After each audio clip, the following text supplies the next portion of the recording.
पवन सिंह और ज्योति सिंह का रिश्ता एक बार फिर चर्चे में है। कई तरह के सरेआम आरोप पवन सिंह पे लगाए जा रहे हैं, जबकि सच क्या है ये किसी को भी नहीं पता है। क्या हुआ है, किस डील पे ये रिश्ता तय हुआ था और आखिरकार में बातचीत क्या हुई थी, ये किसी को भी नहीं पता है। बट अंदाजन सब लोग अपनी अपनी बयानबाजी कर रहे हैं।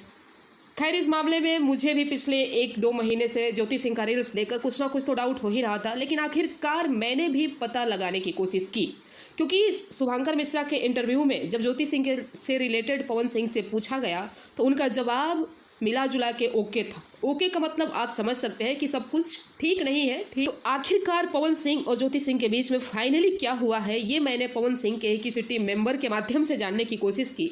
तो जो मुझे जानकारी मिली है वो तो मैं आपको बताऊंगी ही वीडियो में आगे, लेकिन उससे पहले मैं एक सख्त वार्निंग देना चाहती हूँ। ये मेरा वार्निंग नहीं है, ये पवन सिंह की टीम के माध्यम से वार्निंग मिला है कि अगर कोई पवन सिंह और ज्योति सिंह के रिश्ते से रिलेटेड गलत वीडियो बनाता है या अपनी उलूल जुलूल बयानबाजी किसी भी तरह का करता है तो उसके ऊपर सख्त एक्शन लिया जाएगा।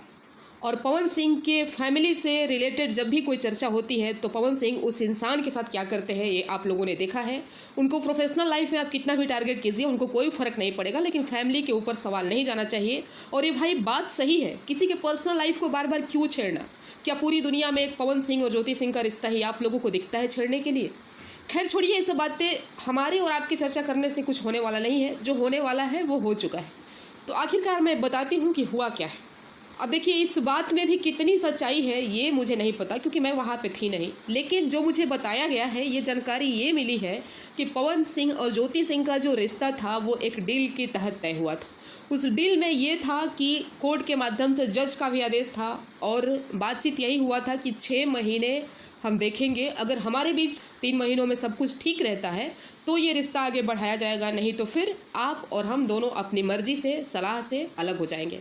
और इस रिश्ते को भी ख़राब करने में 50% हाथ बबीता मिश्रा का ही है, क्योंकि आप जड़ से सोचिए कि जब पवन सिंह और ज्योति सिंह एक साथ रह रहे थे काराकाट में, जिस टाइम चुनाव था, उसी बीच में ये बबीता जाती है काराकाट में ज्योति सिंह पवन सिंह से मिलने। वहाँ पवन सिंह इनसे नहीं मिलते हैं और उसके बाद से आके पवन सिंह के अगेंस्ट वीडियो बनाना चालू कर देती है। ये पवन सिंह के अगेंस्ट जैसे ही वीडियो बनाना चालू करती है, उसके बाद भी ज्योति सिंह बबीता को अनफॉलो नहीं करती है इंस्टा पे, और इनका और ज्योति का रिश्ता बना रहता है। कहीं ना कहीं ये सारी चीज़ें मिला जुला कर इस अनबन को आगे बढ़ाने में कारगर साबित हुई। और ये बबीता को पता नहीं, अब मैं क्या ही बोलूँ, मैं तो कुछ नहीं बोल सकती, क्योंकि कहीं ना कहीं पूरी ऑडियंस, पूरी फैंस, पूरा समाज खुश था जब पवन सिंह और ज्योति सिंह एक साथ दिखे थे, एक साथ रह रहे थे। हम भी बहुत खुश थे। हमारे कितने सारे कमेंट हैं ज्योति सिंह के रील्स पे, आप जाके देख सकते हैं। लेकिन शायद कह सकते हैं कि ईश्वर को कुछ और ही मंजूर है। तो रही बात जहाँ तक तलाक की, तो 99% कन्फर्म है कि तलाक ही होने वाला है पवन सिंह और ज्योति सिंह का।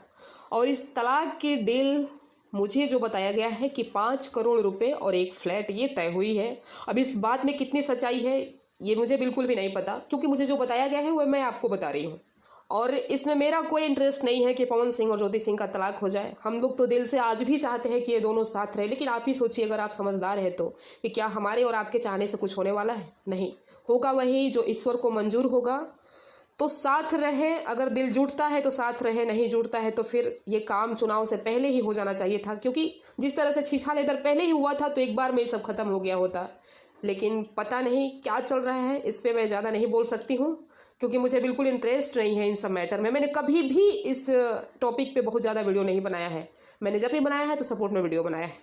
तो स्पेशली मैं रिक्वेस्ट करना चाहती हूँ, जितने भी यूट्यूबर्स हैं वो ज़रा संभल के बात करें, क्योंकि ये पवन सिंह के लाइफ का पर्सनल मुद्दा है। किसी के पर्सनल लाइफ के ऊपर आपको उंगली उठाने का बिल्कुल भी हक नहीं मिला है। अगर आप सच नहीं जानते हैं कि अंदर क्या हुआ है, क्या चला है, तो आपको भौंकने का भी हक नहीं है। इसलिए हद में रहिए, नहीं तो फिर आपका रास्ता क्या होगा आप ही समझ सकते हैं।